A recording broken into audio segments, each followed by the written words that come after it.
파송식 때 아브라함이 과연 어떠한 마음이었을까요?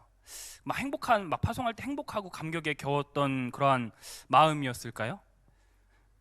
저는 오늘 본문을 묵상하면서 어떠한 생각을 했냐면 그의 마음이 이 파송식 때 굉장히 착잡했을 것 같다라는 생각이 들었습니다. 왜냐하면 여러분들 한번 생각을 해보시기 바랍니다. 하나님께서 아브라함에게 처음 약속하신 약속이 무엇이었죠? 그 약속이 자신의 자식이 하늘의 별처럼 그리고 바닷가의 모래처럼 많아지게 될 것이다 라고 하나님께서 약속을 하셨죠. 그래서 여러분들 창세기 나중에 13장 14절에서 18절을 보시면 하나님께서 이제 어떠한 장면들이 떠오르는데 그 하나님이 아브라함을 밖으로 이제 데리고 나오십니다. 데리고 나오시면서 아마 여러분들 좀 더 우리가 상상을 해보자면 밤이라고 여러분들 생각을 해보세요. 앞으로 밖으로 나옵니다. 나오면서 네가 눈을 들어서 한번 땅을 바라봐. 동서남북 다 바라보겠죠? 그 땅을 다 바라보면서 하나님께서 이렇게 이야기하죠. 야, 지금 네가 바라보는 이 땅 다 너에게 줄 거야. 그리고 너 하늘을 바라볼래? 하면서 하늘을 바라보면 별이 많죠. 야, 이것처럼 이 하늘의 별처럼 그리고 바닷가의 모래처럼 너희 자녀를 내가 복을 주고 이 땅뿐만 아니라 너희 자녀를 통해서 모든 민족이 복을 받게 내가 할 거야. 그렇게 이제 하나님 앞에 하나님이 그렇게 아브라함에게 약속을 하시죠. 여러분들 이 이야기를 듣고 아브라함은 어떠한 마음이었을까요? 처음에 굉장히 설레였겠죠. 이제 그의 마음이 이제 들떴을 거예요. 동서남북을 바라보면서 와, 내가 바라보고 있는 이 땅이 다 내 것이라니 하면서 하늘을 쳐다보면서 별이 수많은 별들을 보면서 와, 내 자손이 이 하늘의 별처럼 이렇게 많아질 것이라니 내가 이렇게 큰 민족이 될 수 있다니 이러한 생각에 굉장히 이제 들뜬 마음과 이제 부푼 마음으로 살았겠죠. 이뿐만이 아니라 하나님께서 한 번만 그렇게 말씀하신 게 아니라 중간중간 나타나셔서 야, 네 자손이 하늘의 별처럼 바닷가의 모래처럼 많아질 거야 라고 그렇게 계속 말씀을 하시죠. 여러분은 그런데 참으로 웃긴 건 지금 아브라함의 현실은 어떤가요? 하나님을 믿고 따랐지만 자신의 모든 삶을 그의 꿈에 그 하나님이 말씀하신 그 약속에 자신의 삶을 바쳐서 그렇게 살았건만 지금 자기 자신이 처한 환경은 자신이 죽기 전에 이삭이 결혼한 것도 못 보고 죽을 지경, 그러니까 손주도 못 보고 이 세상을 마감해야 하는 현실에 처해 있죠. 1절을 보면 여러분 아시겠지만 아브라함이 늙었다라고 이야기하고 있어요. 아마 그의 임종이 다가왔기 때문에 그가 다급한 마음에 어떻게 내 자식의 며느리를 구해야 될 텐데 이러한 다급한 마음에 아마 오늘 본문을 이렇게 하지 않았을까라는 생각이 듭니다. 여러분들 정말 그 생각을 해보면 우리가 좀 더 상상을 해보면 그 종을 파송식하는 그리고 파송하고 떠나보내는 그의 그 종의 뒷모습을 바라보며 이제 다 늙은 아브라함은 무슨 생각을 했을까요? 그리고 우리가 또 하나 생각을 해보는 게 9절을 우리가 읽도록 하겠습니다. 9절 말씀입니다. 네, 9절 말씀 읽겠습니다.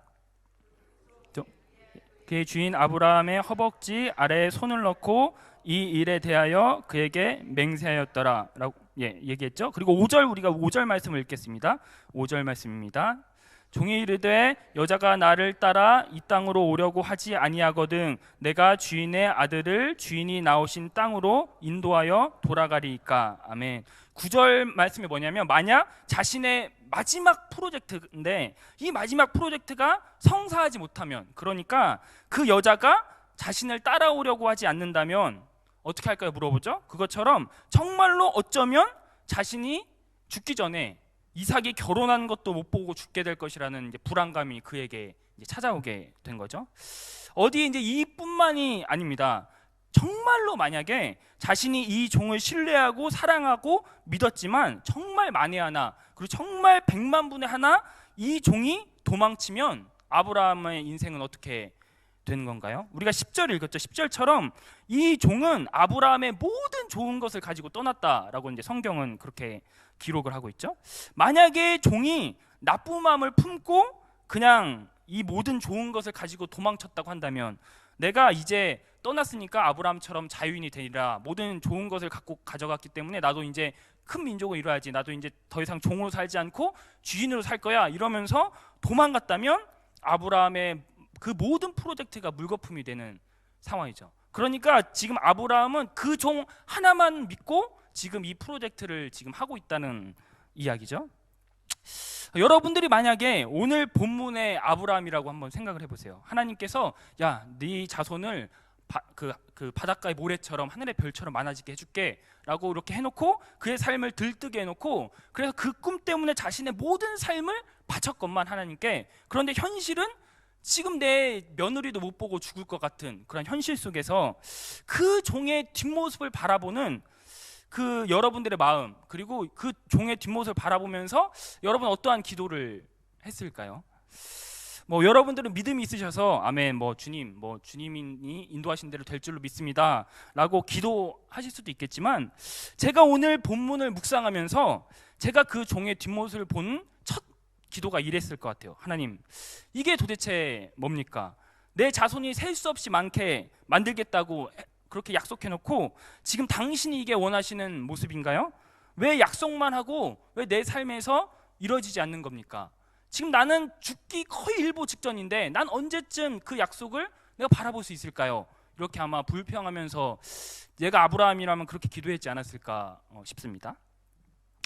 여러분, 아브라함의 삶을 보면 지금 그의 약속이 계속 붕괴될 위험에 처해 있었어요. 어디 이뿐만이 아니라 오늘 본문뿐만이 아니라 아브라함이 100세 때 이제 이삭을 낳죠. 그리고 하나님께서 아브라함에게 약속하신 첫 약속이 창세기 12장인데 그때 그의 나이가 75세였어요. 그러니까 무려 25년간 그는 그 약속이 현실이 되길 바라면서 계속 달려왔죠. 그리고 어디 이뿐만이 아닙니다. 그렇게 귀하게 낳은 이삭을 모리아 땅 어느 한 산에 바치라고 이야기를 하죠. 그래, 뭐 여기까지는 괜찮다고 쳐요, 아브라함이. 그런데 오늘 본문을 보세요. 이제 하다 못해서 자신의 임종이 얼마 남지 않았는데 자손이 모래처럼 많아지기는커녕 손주도 못 보고 죽을 것 같은 지경이라는 거죠. 아니, 손주는커녕 이삭 며느리도 못 보고 죽을 것 같다는 공포심이 그를 이제 엄습해 오는 거죠. 그래요, 우리가 여기까지 뭐 100번 양보해서 뭐 그럴 수 있다고 쳐요. 하지만 문제는 여기서만 끝나는 게 아닙니다. 문제는 데려온 며느리가 리브가였는데 리브가가 자식을 못 낳는 겁니다. 여러분들 얼마나 충격적인 인생인가요? 귀하게 자신의 며느리인 리브가를 구했는데 그 며느리가 자식을 못 낳는 지경에 이르게 된 거죠. 그래서 결국 어떻게 되냐면 아브라함은 손주도 못 본 채 죽고 말죠. 아니, 결국 그의 약속은 무엇이냐? 그의 삶에서 현실이 되지 못한 채 그렇게 죽고 만다라는 이야기죠. 그가 죽을 때 마지막 모습은 아마 며느리 리브가가 자식을 못 낳아서 전전긍긍하고 있는 아마 그러한 모습이었겠죠. 아마 얼마나 많이 기도를 했을까요? 며느리도 그렇고 이삭도 그렇고 아브라함도 그렇고 하나님이 약속해 주셨잖아요 하면서 기도했지만 결국 그는 손주도 못 보고 죽었다는 이야기인 거죠. 하나님께서 아브라함을 부르시고 그는 하나님을 신뢰하며 그렇게 묵묵히 약속을 향해 달려왔건만 그는 그의 약속이 자신의 삶에서 실현되는 것도 보지도 못한 채 생을 마감하고 말죠. 여러분, 오늘 본문의 아브라함이었다면, 우리의 인생이 그랬다면 얼마나 우리의 인생이 억울했을까요? 만약 우리들이 평생토록 하나님께서 약속하신 목표나 꿈을 향해 그렇게 미친 듯이 달려왔는데 그 목표나 꿈에 그 근처에도 못 가보고 생을 마감하게 된다면 우리는 얼마나 억울하고 분통 터지고 내가 그동안 뭐하러 하나님을 쫓아왔나 이러한 생각이 들지 않을까요? 그런데 참 더 아이러니한 건 비단 아브라함만의 문제는 아니었다라는 것이죠. 여러분들 요셉을 한번 생각을 해보시기 바랍니다. 하나님께서 요셉에게 꿈으로 말씀을 하시죠. 그래서 요셉은 그 꿈 때문에 아마 설레었을 거예요. 그런데 요셉이 어떻게 되나요? 그 꿈 때문에 형들의 시기를 샀고 그 꿈 때문에 노예로 팔려갔고 그 꿈 때문에 노예로 팔려가서 운 좋게 이제 보디발의 눈에 띄어서 가정 총무가 되었는데 또 그래서 인생이 좀 피나했더니 모함으로 인해서 감옥에 이제 끌려가게 되죠. 이 감옥에 끌려갔을 때 그 철창살 안에서 그 차가운 감옥 그 바닥 밑에서 아브라함은 어떠한 생각을 했을까요? 하나님을 원망하지 않았을까요? 하나님, 내가 내가 꾸고 싶어서 꾼 꿈이 아니라 하나님이 강제로 나를 꾸게 해놓고서, 그리고 그 꿈 때문에 나를 설레게 해놓고 지금 무엇인가요? 이럴 줄 알았으면 내가 꿈을 안 꿨죠. 이러면서 원망을 하지 않았을까 싶습니다. 어디 이뿐만이 사실 아닙니다. 여러분들 다윗을 이제 한번 생각을 해보세요. 하나님께서 사무엘을 통해 다윗이 왕이 될 것이라고 말씀하시고 기름을 부으셨죠. 그런데 여러분들 그의 삶을 보세요. 왕이 되기는커녕 사울에게 쫓기는 신세가 되고, 심지어 이제 사무엘상 21장 13절을 보시면 이제 가드 왕 아기스 앞에서 미친 척을 하면서 막 침을 질질 흘리면서 그렇게 행동을 하거든요. 왜냐하면 자신의 목숨이 위태하기 때문에 그렇게 침을 흘리며 바보처럼 그렇게 행동하면서 그 위기를 모면하려고 합니다. 여러분들 자신의 목숨을 위해서 막 침을 질질 흘리며 바보처럼 행동할 때 그는 도대체 무슨 생각을 했을까요? 하나님, 왕 시킨다고 나를 기름 부어놓고 이게 뭐 하자는 건가요? 내가 언제 왕 하고 싶다고 했나요? 나는 왕 관심도 없었는데 하나님 억지로 나를 찾아와서 그렇게 기름 부어 놓으시고, 그리고 그것 때문에 나를 또 설레게 해놓고 지금 내가 무엇 하는 건가요? 이 꿈 때문에, 이 기름 부으심 때문에 저는 지금 미친 척을 하면서 살아야 되는 인생 아닌가요? 하면서 불만과 불평으로 그렇게 기도했지 않았을까 싶습니다. 아브라함뿐만 아니라 이처럼 성경 속의 인물들은 자신의 삶에서 처절하고 그리고 애타게 그 약속의 붕괴를 경험해야만 하면서 살아야 했습니다. 오늘 설교 제목처럼 그들은 약속과 현실 사이에서 굉장히 괴로워하며 살았다는 이야기죠. 하나님께서 그들을 약속으로서 설레게 만들었지만, 그래서 그들의 모든 삶을 그 약속에 헌신하게 그렇게 만들었지만, 그 약속이 자신의 삶에서 현실이 되지 않을 때, 아니 현실은커녕 그 자신의 살고 있는 그 삶이 약속과 정반대로 흘러가고 있을 때 얼마나 고통스러워하면서 얼마나 여러분들 힘들어했을까요? 내가 잘못 들었나? 이러한 생각을 가지면서 살았지 않았을까요? 하나님께서 주신 약속은 하늘의 별처럼 바닷가의 모래처럼 내가 네 자손을 많아지게 해줄게 라고 그렇게 약속하셨지만, 아브라함의 실제 현실은 자신의 며느리가 임신하는 것을 보지 못할 때 하나님께서 주신 약속이 자신의 아버지 야곱과 형들이 자신 앞에서 절하는 꿈이었지만 현실은 노예살이를 하게 될 때, 그리고 하나님께서 그를 왕으로 삼겠다고 기름 부어주셨지만 다윗의 현실은 사울 앞에서 도망치며 그리고 자신의 생명을 위해 미친 척을 해야 했을 때 그들은 과연 어떠한 생각을 했을까요? 아니, 그들은 이러한 약속과 현실의 괴리감 속에서, 붕괴되는 이 현실 속에서 그들은 어떻게 살아야만 했을까요? 오늘 본문의 성경 구절처럼 주인공들처럼 우리들은 인생을 살면서 오늘 본문처럼 약속과 현실의 괴리감을 발견하게 됩니다. 분명히 성경대로 살면, 하나님의 영광을 위해서 살면 하나님이 우리에게 복을 주실 줄 알았건만, 아니 그렇게 해주신다고 성경에 분명 약속을 하셨지만 현실은 오히려 바보 취급당하고 손해를 보게 될 때, 내가 새벽 제단을 쌓으며 아니면 작정 기도를 하며 그렇게 열심히 기도하면 하나님이 내 삶의 문제를 해결해 주실 줄 알았는데 오히려 그 문제가 더 꼬이게 되어서 풀 수 없게 되어버릴 때 우리는 어떠한 생각을 하게 될까요? 그리고 우리는 과연 어떻게 살아야 할까요? 오늘 본문을 묵상하면서 저의 이제 과거의 시절이 떠올랐습니다. 저 역시도 마찬가지인데, 제가 예전에도 이야기했지만 제 20대 초반의 시절은 사실 그리 순탄치만은 않은 신앙생활이었습니다. 다들 아시다시피 이제 저희 가정이 이제 저밖에 이제 예수님을 믿지 않기 때문에, 그래서 나름 10대 때 신앙생활을 이제 굉장히 좀 나름 어렵게 했거든요. 그래서 막 부모님 속이고 교회 다니고 뭐 그랬어요. 그래서 제가 그렇게 이제 신앙생활 하는 중에 이제 고3 때 이제 제가 기도하는 중에 목사가 되어야 되겠다라는 생각이 기도 중에 들더라고요. 그래서 저는 그래서 하나님께서 저를 불러주신다고 사실 확신을 하면서 내가 목사가 되어야 되겠다라는 생각을 했거든요. 그리고 저는 그때 그 부르심 때문에 사실 설레였었습니다. 왜냐하면 제 강대상에 서 있는 뭔가 제 모습이 상상이 되는 거예요. 그러면서 이제 사실 굉장히 이제 신이 났는데, 여러분들 제가 그래서 그 약속만을 믿고 따라왔는데 현실은 어땠을까요? 현실은 제가 꿈꾼 것처럼 되지는 않더라고요. 현실은 그 약속과 정반대인 거죠.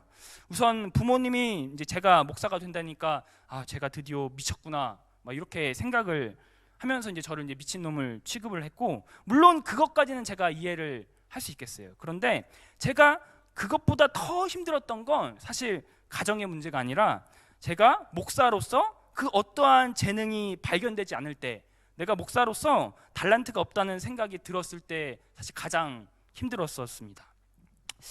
저는 제가 처음에 생각했을 때 제가 뭔가 신학생이 되고 사역자가 되고 전도사가 되면 마치 뭐 예수님께서 세례 요한에게 이제 세례를 받으실 때 막 하늘이 열리고 막 성령이 비둘기같이 임하시는 뭐 그러한 경험을 제가 할 줄 알았거든요. 전도사 되기 전에. 물론 이제 지금도 그렇지만 그때는 더 소심하고 더 소극적이고 이래서 정말 제가 말을 정말 못하는 사람이었는데, 근데 그럼에도 제가 그 당시에 믿고 있었던 건 무엇이냐? 내가 지금 그래도 말을 잘 못해도 뭐 이제 그 세례 요한께 세례 받았을 때 성령이 임했던 것처럼 내가 성령 세례를 받으면 하나님이 나에게 기름을 부어 주셔서 내 성격이 막 갑자기 변해서 말도 엄청 잘하고, 내가 막 뭔 말 할 때마다 막 성령의 역사가 일어나면서 막 사람들이 울고 부르짖고 뭐 그럴 줄 사실 알았어요. 그러면서 이제 마치 베드로가 이제 성령을 받은 후 이제 그 설교했을 때 몇천 명이 회심했던 것처럼, 나도 지금은 말을 잘 못하지만 나중에 하나님께서 나에게 기름 부어 주시면 내가 그 베드로처럼 말을 잘 못하지만 정말 굉장한 능력의 사역자가 되겠지라는 생각이 사실 있었거든요. 그런데 사실 현실은 그렇지 않더라고요.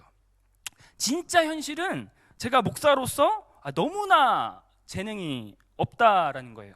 그래서 처음에 20대 초반에 제가 아직도 기억나는 건, 앞에 나가기만 하면 설교를 해야 되는데 너무 막 손이 막 이렇게 막 떨리고 막 다리가 후들후들 거리고 막, 그래서 그 듣고 있는 회중들이 불안해하는 거예요. 같이 막 같이 불안해하는 그러한 그게 있었거든요. 그래서 말도 잘 못하고 이제 원고에서 눈을 떼면은 이제 그 회중들의 눈빛이 무서운 거예요. 뭔가 그러면서 제가 무슨 말을 내가 내뱉고 있는 건지도 잘 모르겠고, 그래서 이렇게 한 번은 이렇게 해서 이렇게 손 짚고서 이렇게 쳐다보는데 이게 손이 떨려가지고 이게 밑으로 내려가가지고 내가 어디를 읽었지라고 막 그런 적도 있고, 20대 초반에 그런 적이 사실 이제 굉장히 많거든요.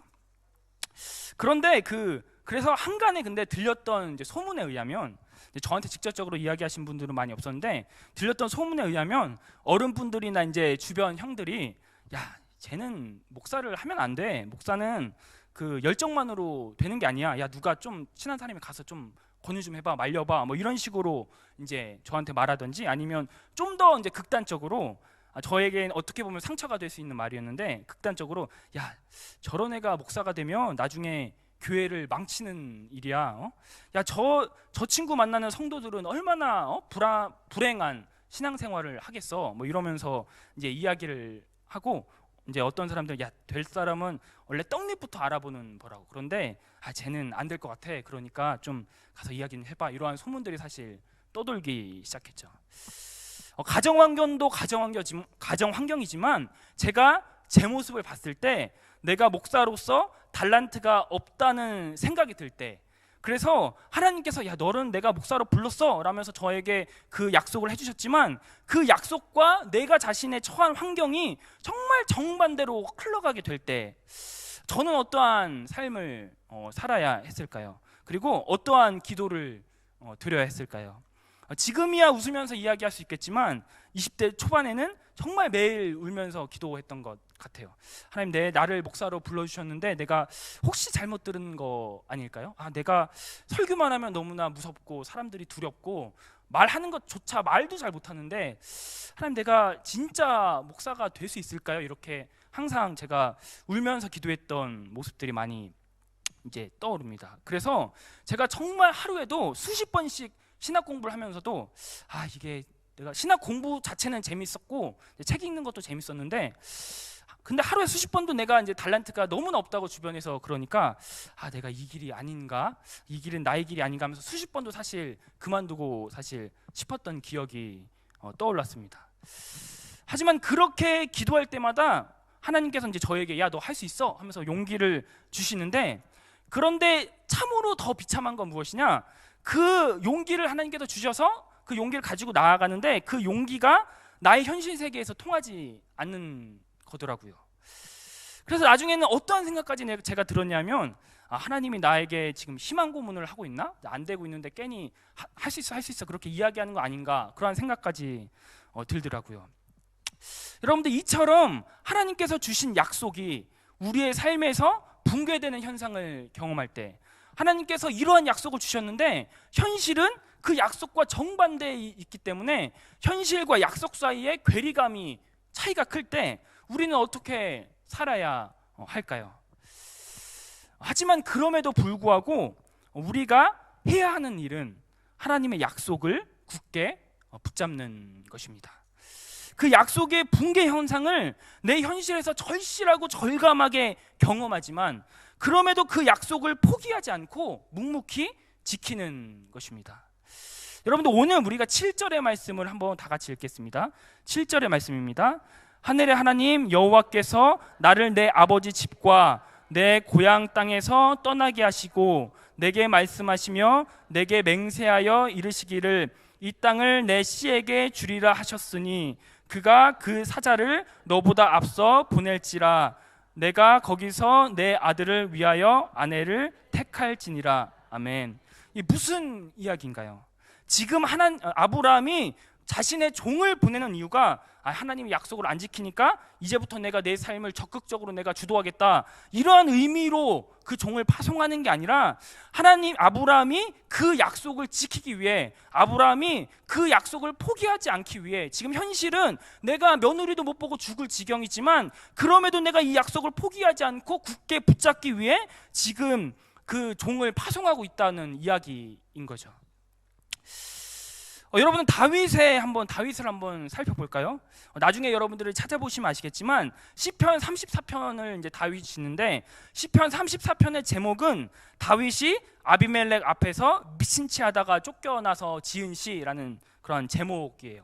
그런데 거기서 다윗이 뭐라고 고백하고 있냐면 34절 10절 하반절에 여호와를 찾는 자는 모든 좋은 곳에 부족함이 없으리로다 라고 고백하고 있죠. 여러분들, 참으로 웃기지 않나요? 지금 미친 체 하면서 돌아가고 있는데, 그러면 우리가 기도하는 게 처음 제가 이야기한 것처럼 이게 지금 무슨 일입니까 하면서 그렇게 막 저항하면서 했었어야 되지만, 지금 다윗은 그렇게 지금 현실과 약속 사이의 괴리감 속에서 그럼에도 여호와를 찾는 자는 모든 좋은 곳에 부족함이 없습니다 라고 고백하고 있다라는 것이죠. 내 현실은 지금 약속과 정반대이지만 그럼에도 내가 주님께서 주신 그 약속을 붙잡으며 살겠습니다. 내가 포기하지 않겠습니다. 내가 그 약속을 묵묵히 지키며 살겠습니다. 지금 아브라함과 다윗은 이러한 고백을 하면서 지금 살고 있다라는 것이죠. 이처럼 약속과 현실 사이의 괴리감 속에서 우리에게 필요한 것이 무엇이냐? 그것은 바로 포기하지 않는 마음이라는 것이죠. 이것을 다른 말로 말하면 믿음이라는 것입니다. 히브리서 기자는 11장 1절에 믿음을 이렇게 표현합니다. 믿음은 바라는 것들의 실상이요 보이지 않는 것들의 증거니 라고 이야기하는데, 히브리서 기자가 이야기한 믿음을 정리하자면 첫 번째로 믿음이란 바라는 것의 실상이다. 두 번째로는 보이지 않는 것의 증거라는 것이죠. 여러분, 바라는 것과 보이지 않는 것의 공통점이 무엇인가요? 둘의 공통점은 지금 나에게 당장 없다라는 것이죠. 지금 당장 내가 가지고 있지 않은 거예요. 그런데 믿음이란 무엇이냐? 지금 내가 당장 가지고 있지 않지만, 지금 나에게 없지만, 지금 나에게 현실화되지 못한 그 약속을 내가 실제 받았다고 생각을 하며 실상으로 여기며 증거로 여기며 그렇게 살라라고 히브리서 기자는 그렇게 이야기하고 있다라는 것이죠. 여러분, 지금 내가 가지고 있고 내가 지금 보이는 현실에, 만약에 내가 지금 그것이 보인다면 그 보이는 현실에 무슨 믿음이 필요한가요? 여러분이 만약에 인터넷 쇼핑을 해서 주문을 했어요. 그런데 그 물품이 일주일 뒤에 도착한다고 생각을 해보세요. 그 기다리는 일주일 동안 믿음이 필요한가요? 거기에는 믿음이 필요 없어요. 왜냐하면 그것은 내 삶의 일주일 뒤에 실제 현실이 될 거니까 믿음이 필요 없다라는 것이죠. 믿음이란 무엇이냐? 주문한 물품을 기다리는 확실한 사실을 기반으로 한 게 아니라는 거죠. 내 현실은 지금 이렇지만, 내 현실은 약속과 정반대로 가지만, 내가 약속과 이 현실의 괴리감 속에서 그럼에도 주님 내가 보입니다. 그럼에도 주님 내가 바랍니다. 그럼에도 내가 주님이 약속을 포기하지 않겠습니다. 이 약속과 현실의 괴리감 속에서 그럼에도 주님께서 약속하신 그것이 내가 눈으로 보입니다. 이렇게 고백하는 게 바로 믿음이라는 것이죠. 사랑하는 여러분, 이 믿음을 여러분들이 지금 가지고 있습니까? 정말 그 택배를 기다리는 그 사실을 기반으로 한 믿음이 아니라, 정말 보이지 않지만 내가 주님 보입니다. 내가 지금 아무것도 지금 내 환경이 열리지 않았지만 그럼에도 주님 내가 열리는 것을 봅니다. 이러한 믿음을 여러분들이 지금 가지고 있습니까? 여러분은 왜 하나님께서 우리에게 약속하신 것을 당장에 주시지 않을까요? 만약 하나님이 약속하신 것을 그 당일날에 바로 주시면, 기도 끝나자마자 아멘 끝나자마자 바로 주시면 거기에는 하나님의 믿는 믿음이 사실 필요가 없습니다. 약속하신 것을 당일날에 바로 주신다면 우리는 아마 하나님을 택배기사쯤이나 아니면 인터넷을 클릭해서 주문하는 것쯤의 정도의 그 믿음밖에 우리가 가지지 못한다는 것이죠. 그래서 왜 하나님께서 약속한 바와 현실의 괴리감을 주시는 이유는, 그래서 그 상황 가운데서 우리를 고민하게 만들고 그 현실 가운데서 고통스럽게 만들고 번민스럽게 만드는 이유는, 그 현실과 약속의 괴리감 속에서 더 큰 믿음을 가지길 원하신다라는 것이죠. 그 상황을 통해서 하나님을 더 신뢰하게 만들기 위함이라는 것이죠. 왜냐하면 그리스도인들에게 믿음이란 이 세상을 살아가는 절대적인 힘과 절대적인 원천을 제공하기 때문에, 이 믿음이 없이는 세상을 살아갈 수 없기 때문에 하나님께서 우리를 어떻게 그 환경 속에 몰아넣으셔서라도 그 믿음을 더 성장시키기 원하시기 때문이라는 것이죠. 또한 우리가 두 번째로 반드시 기억해야 하는 건 무엇이냐? 하나님의 약속은 정말 반드시 이루어진다라는 것이죠. 여러분, 하나님께서 주신 아브라함의 약속이 이루어졌나요? 안 이루어졌나요? 말씀 하나도, 한 구절도, 한 단어도 떨어지지 않고 다 이루어졌죠. 요셉에게 하신 약속도 안 이루어졌나요? 이루어졌죠. 다윗에게 하신 약속은 어떤가요? 다 이루어졌죠. 우리가 그 당시에 괴롭고 힘들고 번민스럽고 그래서 그렇지, 시간이 지나고 나면, 그래서 우리가 뒤를 돌아봤을 때 다 하나님의 은혜였다는 사실을 우리가 발견하게 될 수 있다는 것이죠. 여러분들, 진정한 은혜란 그런 것이죠. 지금 당장에 내 앞에서 있는 게 진짜 은혜가 아니라, 진정한 은혜란 뒤를 돌아봤을 때, 내가 그때 힘들었는데 뒤를 돌아보니까 이 모든 것들이 하나님의 은혜였구나 라는 것을 발견하는 것이죠. 어쩌면 은혜는 정말 우리 삶에 저주를 가장한 축복일 수도 있고 환난을 가장한 그러한 축복일 수도 있다라는 것이죠. 저 역시도 사실 마찬가지입니다. 앞에 나가서 말도 못했던 제가 어느덧 말을 하고 있는 것이죠. 저 친구가 나중에 목사 되면 교회를 망치는 일이야. 나중에 성도들이 얼마나 힘들겠어. 이렇게 뒤에서 손가락질하며 수군거렸던 그 사람들이 어느덧 전도사님 은혜 받았습니다, 전도사님 설교 좋습니다 라고 말하는 사람들로 대체되었다는 것이죠. 제가 사실 그러한 이야기를 들을 때마다 사실 흠칫흠칫 놀라거든요. 불과 정말 몇 년 전만 해도 내가 이러한 대우를 받았던 사람이 아닌데, 이러한 생각들이 사실 드는 거죠. 그러면서 제가 오늘 말씀을 준비하면서 제가 20대 초반에 힘들었던 사역의 현장들이 이제 떠오르는 거예요. 그때 드렸던 기도, 그리고 나를 처음 불러주셨을 때의 그 부르심, 그런 것들이 기억나면서 하나님께서 단번은 아니지만 조금씩 나를 만들어 가시는구나. 그 약속을 지키기 위해, 그 첫 부르심을 지키기 위해 그 누구보다 성실하고 그 누구보다 충실하게 나를 위해 일하고 계셨구나. 내가 포기하고 내가 수십 번 넘어지고 무너지고 그럼에도 하나님은 당신의 일을 지금까지 성실하게 내 삶을 이끌고 계셨구나. 이것을 제가 말씀을 준비하면서 깨닫게 된 것이죠. 사랑하는 여러분, 우리의 생각으로 더뎌서 그렇지 하나님은 반드시 일하고 계십니다. 여러분들 정말 믿으시나요?